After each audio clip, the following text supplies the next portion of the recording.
નમસ્કાર દર્શક મિત્રો, હું છું વાહિદ મસદ્દી અને આપ નિહાળી રહ્યા છો હામ ટીવી ભરૂચ ન્યૂઝ. હવે નિહાળીશું આજના મુખ્ય સમાચારો.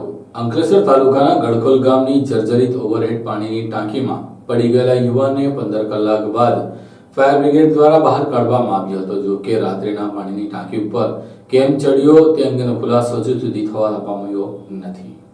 અંકલેશ્વર તાલુકાના ગડકોલ ગામમાં હેલ્થ સેન્ટરની સામે આવેલી જર્જરિત ઓવરહેડ પાણીની ટાંકીમાં એક યુવક મધરાત્રિએ અકસ્માતે પડી ગયો હતો અને લગભગ 15 કલાક સુધી તેમાં ફસાયેલો રહ્યો હતો, જેને પાછળથી ફાયર કર્મીઓએ બચાવ્યો હતો. મળતી માહિતી પ્રમાણે ગત મધરાત્રિના સમયે એક યુવક પાણીની ટાંકી પર ચડ્યો હતો અને અચાનક તેમાં પડી ગયો હતો. રાત્રિના સમયે આ દુર્ઘટના બની હોવાથી કોઈને તેની જાણ થઈ ન હતી. બીજા દિવસે બપોરે ટાંકીમાંથી અવાજ આવતા આસપાસના લોકોનું ધ્યાન ગયું હતું. તરત જ સ્થાનિકોએ અંકલેશ્વર નગર સેવા સદનના ફાયર વિભાગને જાણ કરી હતી. ફાયર બ્રિગેડની ટીમોએ તાત્કાલિક ઘટના સ્થળે પહોંચી જઈ અને બચાવ કામગીરી શરૂ કરી હતી અને ભારે જહેમત બાદ ફાયર બ્રિગેડની ટીમે યુવકને સુરક્ષિત રીતે બહાર કાઢ્યો હતો. નસીબજોગ ટાંકી જર્જરિત હોવાના કારણે તેમાં પાણી નહોતું, જેના કારણે યુવકનો જીવ બચી ગયો હતો. બચાવ બાદ યુવકને તાત્કાલિક સારવાર માટે નજીકના હેલ્થ સેન્ટરમાં ખસેડવામાં આવ્યો હતો. જોકે યુવક મધરાત્રિએ પાણીની ટાંકી પર શા માટે ચડ્યો હતો તે અંગે હજુ સુધી કોઈ પાક્કી માહિતી પ્રાપ્ત થઈ નથી.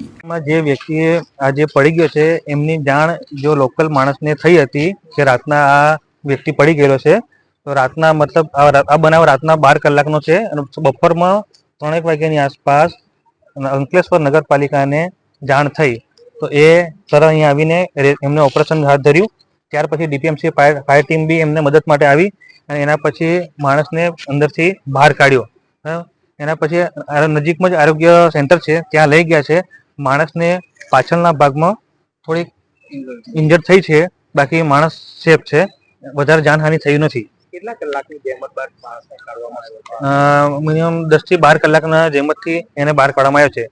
પાણી અંદર ટાંકીમાં હતું નહીં, ખાલી જ હતું, એટલે કઈ ઈજા થઈ નથી એને જાનહાનિ. રેસ્ક્યુ કામગીરી કેટલો સમય તમને એમ? અડધો જ કલાકમાં રેસ્ક્યુ પર અમે ઓપરેશન રેસ્ક્યુ સક્સેસફુલી અમે કરી નાખ્યું છે. આ માણસ ક્યાંનો છે અને લોકલનો છે કે બહાર છે? આ વ્યક્તિ બહારનો છે. મગજ સ્થિતિ કેવી છે? મગજ એમની સારી છે, એટલું કઈ ખાસ એવું મેન્ટલ જેવું નહીં. વ્યક્તિ મગજમાં મતલબ સારી રીતના છે, એવું કઈ ખાસ એ છે નહીં. નશાની હાલતમાં ચડ્યો કે એવું કઈ એવું અમને ખાસ જાણ નહીં થઈ એ બધી. એનામાં ગડખોલ પીએસસી સેન્ટર નજીકથી અમને એક કોલ આવ્યો હતો કે દરમિયાન ગડખોલ પીએસસી સેન્ટર નજીક એક જર્જરિત હાલતમાં એક ટાંકી છે, તો તેમની અંદર એક વ્યક્તિ કાલ રાતના 3 વાગ્યા જેવો અંદર ટાંકીમાં ઉપર ચડીને અંદર પડ્યો હતો. તો એ દરમિયાન અમે નગરપાલિકા ફાયર સ્ટેશન પર કોલ આવ્યો હતો. એ દરમિયાન અમે અમારી ટીમ દ્વારા અમે આવ્યા અને ઉપર ચડીને અમે જોયું તો એ ભાઈ અંદર પડ્યો હતો ને એ પછી અમે એમને રેસ્ક્યુ કર્યું, ઉપર નીચેથી ઉપર લાવ્યા. પછી એ દરમિયાન અમે બીજી અમારી ટીમ નોટિફાઈ ટીમને કોલ કર્યો અમે. એ દરમિયાન એ ટીમ આવી. એ બાદ અમે ઉપરથી એમને તરત થોડી 30 મિનિટ જેવો ટાઈમ અમને લાગ્યો હતો. અમે તે વ્યક્તિને ઉપરથી 30 મિનિટમાં એને નીચે ઉતાર્યો અને એને થોડી ઈજા થઈ હતી પાછળના ભાગે. પછી એને પીએસસી સેન્ટર નજીક અમે અંદર આપી અને એને હમણાં તે સારી હાલતમાં છે. ભરૂચ નગરપાલિકામાં વોટર વર્ક્સ વિભાગમાં ફરજ બજાવતા કામદારનું મૃત્યુ થયા બાદ પણ પાલિકા દ્વારા ન્યાય નહીં આપવામાં આવતા આજે આદિવાસી સમાજ દ્વારા રેલી કાઢવામાં આવી હતી. તો બીજી તરફ તેના પરિવારજનોને વળતરની માંગણી અંગે પણ આવેદનપત્ર પાઠવવામાં સાથે સાથે આદિવાસીઓનું પ્રતિનિધિત્વ કરતા આગેવાન તેમજ યુવક યુવતી સામે ટિપ્પણી કરનાર સામે પગલાં ભરવા આદિવાસી સમાજ જિલ્લા કલેક્ટરને આવેદનપત્ર પાઠવ્યું હતું.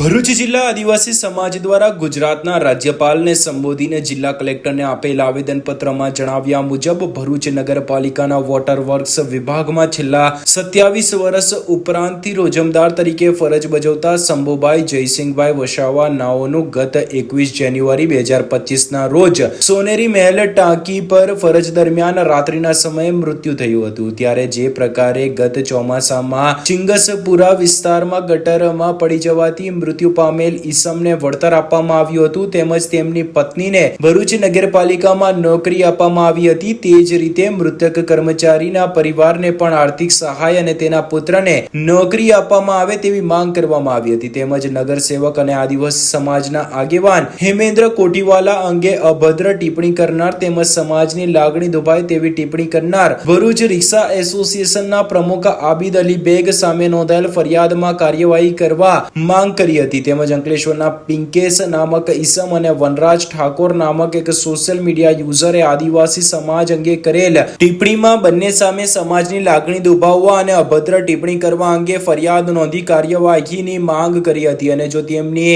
માંગણીઓ નહીં સ્વીકારાય તો જલદ આંદોલન કરવાની ચીમકી ઉચ્ચારી હતી.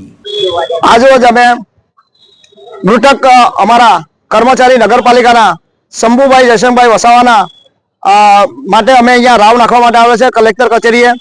27 વર્ષનું યોગદાન આપેલું હોય અને નગરપાલિકા જે સાચા પક્ષો છે એમની પાસે અમે ઘણીવાર એમના પરિવાર જોડે, એમના બાળકો જોડે અને અમારા સમાજ દ્વારા ઘણીવાર 2 થી 3 વાર એમને રાવ નાખી છે કે મૃતકને તમારાથી ફૂલ લઈને ફૂલની પાંખડી રૂપે એમને કંઈક સહાય આપો, વળતર રૂપે સહાય આપવી જોઈએ અને એમના છોકરાને હમણાં હાલ પૂરતી નોકરી આપવી જોઈએ.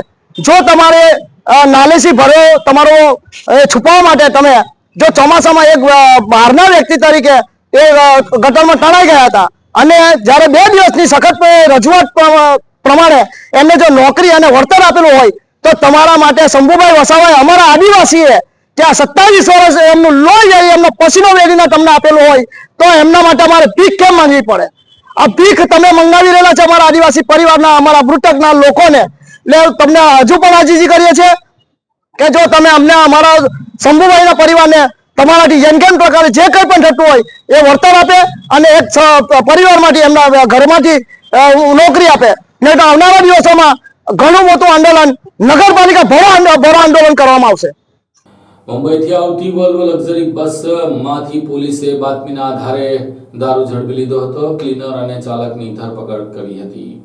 અંકલેશ્વર તાલુકાના પાનોઈ પોલીસે મુંબઈ તરફથી આવતી ખાનગી લક્ઝરી વોલ્વો બસમાંથી ઇંગ્લિશ દારૂનો જથ્થો ઝડપી પાડ્યો હતો. તેમજ બસ ચાલક તેમજ ક્લીનરને અટકાયતમાં લઈ કાયદેસરની કાર્યવાહી હાથ ધરી છે. ગુજરાતમાં કહેવા માટે તો દારૂબંધી છે, પરંતુ રાજ્ય અને જિલ્લામાં દારૂ ઘુસાડવા માટે ખેપિયાઓથી લઈને બુટલેગરો અવનવી તકનીકો આજમાવતા હોય છે. ત્યારે પાનોઈ પોલીસનો સ્ટાફ પણ આ મામલે પેટ્રોલિંગમાં હતા ત્યારે બાતમી મળી હતી કે મુંબઈથી અમદાવાદ તરફ જતી લક્ઝરી સ્લીપર કોચ વોલ્વો બસ નંબર AR 11E4949 માં ગેરકાયદેસર ઇંગ્લિશ દારૂ ભરીને બસ અંકલેશ્વર તરફ આવનાર છે તેવી બાતમીના આધારે કરોડ ચોકડી પાસે આવેલ લેન્ડમાર્ક હોટલ પર વોચ ગોઠવી હતી. દરમિયાન બાતમી મુજબની લક્ઝરી બસ આવતા તેને રોકીને તપાસ કરતા તેમાં પાછળની ડિક્કીમાં અંદરના ભાગે પ્લાસ્ટિકની થેલીના પાર્સલમાં પુઠ્ઠાના બોક્સમાં ટીન બિયર નંગ 114 જેની કિંમત ₹14,118 નો મુદ્દામાલ મળી આવતા પોલીસે મૂળ રાજસ્થાનના ક્લીનર નવીન રામજી પટેલ અને ચાલક જગદીશ ચંદ્ર પ્યારચંદ્ર આચાર્યની અટકાયત કરી હતી અને કાયદેસરની કાર્યવાહી હાથ ધરી હતી. અંકલેશ્વર જીઆઈડીસીમાં પ્રદૂષણ અને ટ્રાફિકની સમસ્યાને લઈને સ્થાનિક લોકો દ્વારા નોટિફાઈડ એરિયા ઓથોરિટીમાં રજૂઆત કરી પ્રદૂષણ ઓગતા ઉદ્યોગો સામે કડક કાર્યવાહી કરવાની માંગ કરી હતી. એશિયાની સૌથી મોટી ઔદ્યોગિક વસાહત અંકલેશ્વર જીઆઈડીસીમાં વધતા પ્રદૂષણ અને ટ્રાફિક સમસ્યાને લઈને સ્થાનિકોએ નોટિફાઈડ એરિયા ઓથોરિટી સમક્ષ આજે રજૂઆત કરી હતી. સ્થાનિકોની ફરિયાદ મુજબ ઔદ્યોગિક એકમો તેમજ તેમના માલવાહક વાહનો મુખ્ય માર્ગ ઉપર જ પાર્ક કરી દેતા હોવાથી ટ્રાફિકની ગંભીર સમસ્યા સર્જાય છે. વધુમાં કેટલાક ઉદ્યોગો દ્વારા ગેરકાયદેસર રીતે રસાયણયુક્ત પાણી અને ગેસનો જાહેરમાં નિકાલ કરવામાં આવી રહ્યો છે. આના કારણે હવા અને જળ પ્રદૂષણમાં નોંધપાત્ર વધારો થયો છે, જે સ્થાનિક રહીશોના આરોગ્ય માટે ગંભીર ચિંતાનો વિષય બન્યો છે. સ્થાનિકોએ આ સમસ્યાઓના તાત્કાલિક નિરાકરણ માટે નિયમોનું ઉલ્લંઘન કરતા ઉદ્યોગો સામે કડક કાર્યવાહીની માંગ કરી છે. ઓથોરિટી સમક્ષ કરાયેલી રજૂઆતમાં પર્યાવરણ સુરક્ષા અને ટ્રાફિક વ્યવસ્થાપન માટે યોગ્ય પગલાં લેવાની માંગ કરવામાં આવી છે. હું સ્થાનિક કાર્યકર મેહુલ પટેલ. આજરોજ આ જીઆઈડીસીના અંદર જે વારંવાર કંપનીઓ દ્વારા ગેરવર્તુકથી બહાર પ્રવૃત્તિઓ કરવામાં આવશે અને વાહનો રોડ વચ્ચે ઊભા કરવામાં આવે છે. વારંવાર ગેસો અને જે કેમિકલયુક્ત પાણી છોડવામાં આવે છે નદીઓના અંદર, એ હિસાબથી આજ અમે રજૂઆત કરવા આવ્યા છે. તો આ કંપનીઓ પર કાયદાકીય એક્શન લેવાય એવી અમારી તમામ સ્થાનિકોની માંગ છે. આપણે નોટિફાઈડના ડેપ્યુટી એન્જિનિયર એવા મોહિત સાહેબને આજે અમે રજૂઆત કરી છે અને આ કંપનીઓ પર કાયદાકીય એક્શન લેવામાં આવે એવી અમારી સ્થાનિકોની માંગ છે. અમારે 3 મુદ્દાઓ પર રજૂઆત કરી છે. એક તો અવારનવાર ગેરપ્રવૃત્તિઓથી વાહનો રસ્તા વચ્ચે ઊભા કરે છે કંપનીઓ, અને વારંવાર ગેસો છોડવામાં આવે છે અને કેમિકલયુક્ત પાણી છોડવામાં આવે છે, જેથી કરીને અહીંના સ્થાનિકોને બીમારીઓની ઘણી તકલીફો પડે છે. અંકલેશ્વરના સોશિયલ મીડિયામાં આદિવાસી યુવતી અને યુવકો પર થયેલી ટિપ્પણીને લઈને ભરૂચના આદિવાસી સમાજના યુવાનો દ્વારા ભરૂચ શહેર ડિવિઝન પોલીસ મથક ખાતે જઈને લેખિત ફરિયાદ દાખલ કરાવી હતી. આદિવાસી સમાજની મા દીકરીઓ વિરુદ્ધ સોશિયલ મીડિયા પર અભદ્ર ટિપ્પણી કરવાના મામલે મોટો વિવાદ સર્જાયો છે. આદિવાસી સમાજની મોટી સંખ્યામાં લોકોએ એ ડિવિઝન પોલીસ સ્ટેશનમાં આ મામલે ફરિયાદ નોંધાવવા માટે રજૂઆત કરી છે. તેઓએ આપેલ ફરિયાદમાં જણાવ્યા મુજબ ઇન્સ્ટાગ્રામ પર મિસ્ટર વનરાજ ઠાકોર 305 આઈડીથી વનરાજ ઠાકોર નામના વ્યક્તિએ આદિવાસી સમાજ વિરુદ્ધ અપમાનજનક વિડીયો બનાવી વાયરલ કર્યો હતો. આ વિડીયોમાં આદિવાસી સમાજની બહેન દીકરીઓ માટે અત્યંત અભદ્ર અને બીભત્સ ભાષાનો ઉપયોગ કરવામાં આવ્યો હતો. વધુમાં પિંકેશ 0405 નામના બીજા એક સોશિયલ મીડિયાના યુઝર છે, જેઓએ પણ આદિવાસી સમાજની લાગણી દુભાય તેવી અશ્લીલ કમેન્ટો કરી હતી અને આદિવાસી સમાજ એ આ મામલે તપાસ કરતા તે અંકલેશ્વરનો હોવાની પ્રાથમિક વિગતો સપાટી પર આવી છે. ત્યારે આદિવાસી સમાજે આ બંને ઇસમો સામે ગુનો દાખલ થાય અને તેમના સામે કાયદેસરની કાર્યવાહી થાય તેવી માંગ કરી છે. સમાજના આગેવાનોએ જણાવ્યું હતું કે આ કૃત્ય આયોજન પૂર્વક કરવામાં આવ્યું છે અને તેનાથી સમાજમાં વિરોધનો વાતાવરણ ઊભું થયું છે. પોલીસ આ મામલે ગંભીર નોંધ લઈ યોગ્ય કાર્યવાહી કરે તેવી માંગ કરી હતી. વિજયસિંહ વસાવા, 2 બિરસા બ્રિગેડનો ભરૂચ જિલ્લા પ્રમુખ. આજે અમારા સમાજ પ્રત્યે જે અભદ્ર ટિપ્પણીઓ કરવામાં આવી છે, જેમાં વનરાજ ઠાકોર છે અને બીજો પિંકેશ કરીને અંકલેશ્વરનો છોકરો છે, આ લોકોએ જે અમારા સમાજ પ્રત્યે જે અભદ્ર ટિપ્પણી કરી છે તે બાબતને લઈને આજે એ ડિવિઝન પોલીસ સ્ટેશનમાં પીઆઈ સાહેબ સમક્ષ તેમજ ઉપલા અધિકારીઓ અને અમારી આ ફરિયાદ આપવામાં આવેલા છે. જે બાબતે આદિવાસી સમાજના જાગૃત નાગરિકો અને આગેવાનોની સાથે રહીને આ કાર્ય કરવામાં આવે છે, કારણ કે સમગ્ર સમાજને અપમાનિત કરવામાં આવે છે. એટલે તે બાબતે જરૂરી ધારા મુજબ ફરિયાદ દાખલ થાય, એટ્રોસિટી દાખલ થાય અને બનતો ગુનો બને છે એ દાખલ કરવો જરૂરી છે. જેથી આજે અમે આ ફરિયાદ આપવા આવેલા છે. જય બિરસા, જય આદિવાસી, જય જોહાર. જય જોહાર, જય આદિવાસી. આજરોજ અમે એ ડિવિઝન પોલીસ સ્ટેશન મથકમાં આ ઇન્સ્ટાગ્રામની ઉપર જે વનરાજ ઠાકોર કરીને જે ઈસમ છે એ ભાઈએ અમારા આદિવાસી સમાજના વિરોધમાં જે ગંભીર પ્રકારની મા બેન સમાનની ટિપ્પણી કરી છે, એ ટિપ્પણી બદલ અમે એમને વખોડી કાઢી શકતા શબ્દોમાં. કારણ કે સાહેબ આમાં એવું છે કે આદિવાસી સમાજ એ આદિવાસી સમાજને ટાર્ગેટ કરવામાં આવે છે. આ રીતે જો સમાજને ટાર્ગેટ કરીને અંદર જો સમાજને લડાવવામાં પ્રયત્ન કરવામાં આવશે તો અમારો સમાજ જે છે, સમાજની જે એકતા જે છે, એકતાને ખંડિત કરવા માટેનો આ પ્રયત્ન થઈ રહ્યો છે. અને આ એકતાને ખંડિત કરવા માટે આ જે વનરાજ જે છે એ સમાજની મા બહેનને, સમાજને ટાર્ગેટ કરીને જે વ્યક્તિ બોલે છે કે સમાજની મા બહેનને નહીં, એ દરેક ઘેરના અમારા આદિવાસી સમાજના ઘેર મા બહેન છે એમને વિરુદ્ધમાં આ ટાર્ગેટ કરીને બોલવામાં આવ્યો છે. જેથી કરીને આ જે વનરાજ જે છે ઇન્સ્ટાગ્રામની ઉપર એમનું પોતાનું આઈડી બનાવીને એને દરેક જગ્યાએ છે ને વાયરલ મેસેજ કરીને દરેક સમાજમાં ગેર ટુ ગેર આ મેસેજ કરેલા છે. જેથી કરીને અમે ભરૂચ જિલ્લા આદિવાસી સમાજ દ્વારા આ એમની વિરુદ્ધમાં આ કાયદેસર ફરિયાદ કરવા માટે અમે આ જે એટ્રોસિટી એક્ટ મુજબ અને ધારા જે નવી જે કાયદેકીય જે ન્યાય સંહિતા મુજબની જે કંઈ ફરિયાદ છે એ ફરિયાદ અમે દાખલ કરવા માટે આજરોજ ઉપસ્થિત થયા છે.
Do you want to crack IELTS or PT exam in the first attempt? Do you face problems in vocabulary learning? Are you not able to find the right location of answers in reading module? And you also face problems in writing and speaking module? Then join English Labs Powered Center, which is working for 26 years in the field of IELTS and spoken English. On joining English Labs Center, you will get a unique course kit, AI-based mobile app, and through our techniques, more than 1,000 students have cleared their IELTS exams in the first attempt. So what are you guys waiting for? Click on the given link and book your demo now.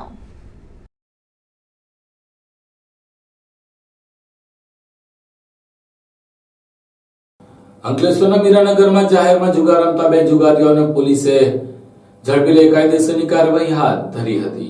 અંકલેશ્વરના Rajpipla road સ્થિત મીરાનગર ઝુંપડપટ્ટી વિસ્તારમાં પત્તા પાનાનો જુગાર રમતા બે જુગારીઓને JDC પોલીસે ઝડપી પાડ્યા હતા. અંકલેશ્વર જેડીસી પોલીસ હેઠળની સારંગપુર ચોકીના સ્ટાફને બાતમી મળી હતી કે મીરાનગરમાં આવેલ દુર્ગા માતાજીના મંદિર પાસે ઝુંપડપટ્ટીમાં બે ઇસમો પત્તા પાનાનો જુગાર રમી રહ્યા છે, જેના આધારે રેડ કરતા બે જુગારીઓ ઝડપાઈ ગયા હતા. પોલીસે તેમની પાસેથી રોકડા રકમ ₹5,000 થી વધુનો મુદ્દામાલ કબજે કરી જુગારધારા અંતર્ગત ધરપકડ કરી હતી. પોલીસે રાજપીપળા રોડ પર આવેલા અંજની ધારા સોસાયટીમાં રહેતા રામપ્રસાદ ગુરુ યાદવ અને રવિ જોરુ પરમારને ઝડપી પાડ્યો હતો. સુરતના બારડોલી ખાતે યોજાયેલી IBF south Gujarat body building કોમ્પિટિશનમાં ભરૂચના યુવા ખેલાડીઓ વિજેતા બન્યા હતા.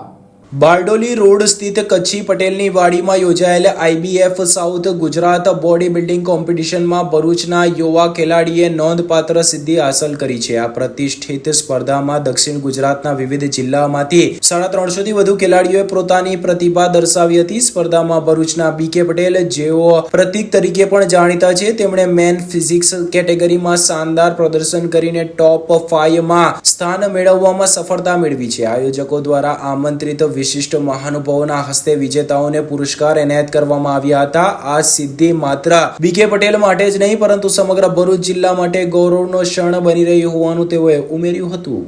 અંકલેશ્વર રાજપુરોહિત મહિલા મંડળ દ્વારા ફાગણ ઉત્સવ એ રંગીલો રાજસ્થાનનું આયોજન કરવામાં આવ્યું હતું. અંકલેશ્વર રાજપુરોહિત મહિલા મંડળ દ્વારા ફાગણ ઉત્સવ રંગીલો રાજસ્થાનનું આયોજન કરાયું હતું, જેમાં મોટી સંખ્યામાં મહિલાઓ જોડાઈ હતી. અંકલેશ્વરમાં રાજપુરોહિત મહિલા મંડળ દ્વારા ફાગણ ઉત્સવ રંગીલો રાજસ્થાનનું આયોજન કરવામાં આવ્યું હતું, જેમાં નિરમા રાજપુરોહિતે રાજપુરોહિત સમુદાયની તમામ મહિલાઓ અને નવી પેઢીને ફાગુન અને તેનું મહત્વ સમજાવ્યું હતું. આ કાર્યક્રમમાં નૃત્ય, ગાયન અને ઘુમ્મરની સાથે સમુદાયના બાળકોએ તલવારબાજીનું પણ પ્રદર્શન કર્યું હતું. આ કાર્યક્રમમાં નગરપાલિકા પ્રમુખ લલિતાબેન રાજપુરોહિત, ઇનરવિલ ક્લબના પ્રમુખ હર્ષા જકાશાનિયા, પ્રભાજી પારેખ અને રચના ખંડેલવાલા તેમજ સમાજની બહેનો ઉપસ્થિત રહી હતી. અંકલેશ્વરના કરોડ ગામેથી 2 વર્ષથી ફરાર દારૂના ગુનામાં નાસ્તા ફરતા આરોપીને પોલીસે ઝડપી લીધો હતો. અંકલેશ્વરના કરોડ ગામેથી સુરત ગ્રામ્યના કોસંબા પોલીસ મથકના પ્રોહિબિશનના કેસમાં છેલ્લા 2 વર્ષથી ફરાર આરોપીની ધરપકડ ભરૂચ LCB પોલીસે કરી હતી. ભરૂચ LCB પોલીસની ટીમને બાતમી મળી હતી, જેના આધારે તેઓએ અંકલેશ્વરના કરોડ ગામમાં લેન્ડમાર્ક હોટલની પાછળ દરોડા પાડ્યા હતા. આ કાર્યવાહી દરમિયાન અંકિત ઉર્ફે કલ્લુ અવધેશ યાદવ નામનો આરોપીની ધરપકડ કરવામાં આવી હતી. આરોપી છેલ્લા 2 વર્ષથી કોસંબા પોલીસ મથકના પ્રોહિબિશનના કેસમાં વોન્ટેડ હતો.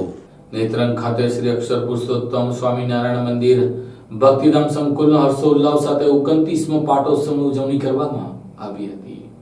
પ્રાપ્ત માહિતી મુજબ ભગવાન સ્વામિનારાયણની આધ્યાત્મિક પરંપરાના વારસદાર ગુરુહરિ પરમ પૂજ્ય હરિપ્રસાદ સ્વામીજીના આત્મીય સમાજ અને માનવ કલ્યાણના અભિયાનનું પ્રથમ પુષ્પ એટલે નેત્રંગની ધરતી પર સાકારિત થયેલું શ્રી અક્ષર પુરુષોત્તમ સ્વામિનારાયણ મંદિર ભક્તિધામ સંકુલ પરમ પૂજ્ય હરિપ્રસાદ સ્વામીજીએ આ સંકુલને આ વિસ્તારમાં નિવાસ કરતા વનવાસી ક્ષેત્રના યુવાનો અને પરિવારોના ઉત્કર્ષ માટે પોતાના પ્રથમ દીક્ષિત સંતવર્ય પૂજ્ય ભક્તિ વલ્લભ સ્વામીજીને પસંદ કર્યા અને તેમણે અહીં ગામડે ગામડે વિચરણ કરીને યુવાનોને જાગૃત કરી સત્સંગ અને ભક્તિના માર્ગે વાળીને યુવા સમાજનું સર્જન કર્યું અને કેટલાય પરિવારને મંદિર તુલ્ય બનાવ્યા હતા. ગુરુહરિ પરમ પૂજ્ય પ્રેમ સ્વરૂપ સ્વામીજીના આશીર્વાદથી સત્સંગ અને ભક્તિની મહેક પ્રસરાવતા આ ભક્તિધામ સંકુલને 28 વર્ષ પૂર્ણ થઈ રહ્યા છે અને 29મા વર્ષમાં મંગલ પ્રવેશ થઈ રહ્યો છે. ત્યારે આ દિવ્ય અવસરે હરિધામ તીર્થક્ષેત્રથી વડીલ સંતવર્ય પૂજ્ય નિર્મળ સ્વામીજી અને સંતવર્ય પૂજ્ય સતવલ્લભ સ્વામીજી પધારી તેમના સાનિધ્યમાં ભક્તિધામ સંકુલમાં 29મો પાટોત્સવના મંગલ અવસર અવસરે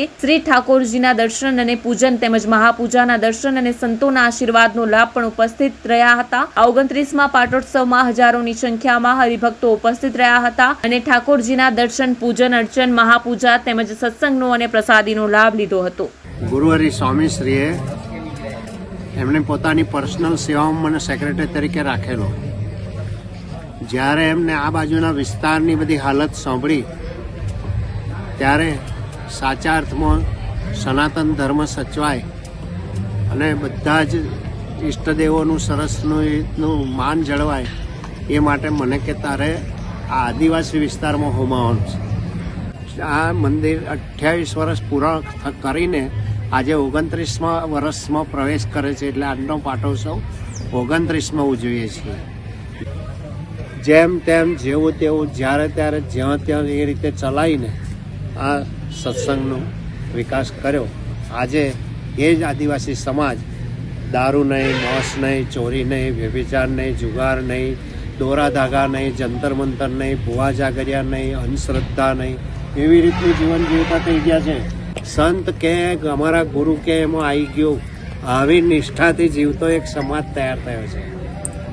આ તો સંતનું હૃદય તો કેવું હોય, સૌની સાથે મેળવીને સરસ લે એવી રીતે હું નિમિત્ત બનીને સેવા કરું છું. જે કંઈ સંકલ્પ હતો એ મારા ગુરુનો હતો અને એમને પૂર્ણ કર્યો છે અને ભગવાન સ્વામિનારાયણની એવી સમર્થતાને લીધે આ ફાલી ફૂલ્યું થયું છે. બધે મેળવીને કામ ભગવાન સ્વામિનારાયણ લીધું છે. એ જ હારારકી અમારા ગુરુ હરિપ્રસાદ સ્વામીએ કરી છે અને એનો એ જ વારસો અત્યારે પ્રેમ સ્વરૂપ સ્વામીજીની રીત અને એમના બળે ને એમના ગમતામાં એમને જે સંકલ્પો કરેલા એ પૂરા કરવા માટે રાત દિવસ મંડ્યા છે. ઉંમર હોવા છતાંય થાકતા નથી ને વિચરણ ચાલુ જ. એટલે એ રીતે જ ઉઠાવ લીધો છે અને એ જ રીતે ઉઠાવ લેતો રહીશ અને સૌને તનથી, મનથી, ધનથી અને આત્માથી સર્વાંગી ભગવાન રામ, ભગવાન કિશન, ભગવાન શિવશક્તિ, ભગવાન જે બધા ધર્મગુરુઓને બધા જ ઈષ્ટદેવોને બધા એકી સાથે સરસનો આશીર્વાદ આલે કે એ લોકોના જીવનમાં સુખ, શાંતિ, આનંદ વધ્યા જ કરે. સહજાનંદ સ્વામી મહારાજ. હાંસોટ તાલુકાના ઉતરાજ ગામના રક્ત ક્રાંતિવીરનું આર્યવ્રત ફાઉન્ડેશન દ્વારા સન્માન કરવામાં આવ્યું હતું. હાંસોટ તાલુકાના ઉતરાજ ગામના રક્ત ક્રાંતિ વીર ધરમ ઉર્ફે ધર્મેન્દ્ર રતિલાલ પટેલનું આર્યવ્રત ફાઉન્ડેશનના સ્થાપક દ્વારા અમદાવાદ ખાતે તેમના રક્તદાન ક્ષેત્રે આપી રહેલ સેવા માટે સન્માન કરવામાં આવતા તેમણે ફરી એકવાર બ્રહ્મ સમાજ અને ભરૂચ જિલ્લાનું ગૌરવ વધાર્યું હતું. આર્યવ્રત ફાઉન્ડેશન અમદાવાદ દ્વારા રક્તદાન, અંગદાન જાગૃતિ અને થેલેસેમિયા નિવારણ માટે અલગ અલગ રાજ્યોના સામાજિક કાર્યકરોને આમંત્રિત કરી પોતાના મંતવ્યો રજૂ કરવા ગુજરાત યુનિવર્સિટી અમદાવાદ ખાતે રાષ્ટ્રીય પરિષદનું આયોજન કરવામાં આવ્યું હતું, જેમાં રક્તદાન ક્ષેત્રે પોતાનું બહુમૂલ્ય યોગદાન આપનાર સેન્ચુરીના રક્તદાતા અને રક્ત ક્રાંતિવીરની ઉપાધિ મેળવનાર ધરમ ઉર્ફે ધર્મેન્દ્ર રતિલાલ પટેલનું સન્માન કરવામાં આવ્યું હતું. આ સાથે ટીવી ભરૂચના સમાચાર પૂર્ણ થાય છે. આવતીકાલે ફરી મળીશું. ત્યાં સુધી રજા આપશો. નમસ્કાર.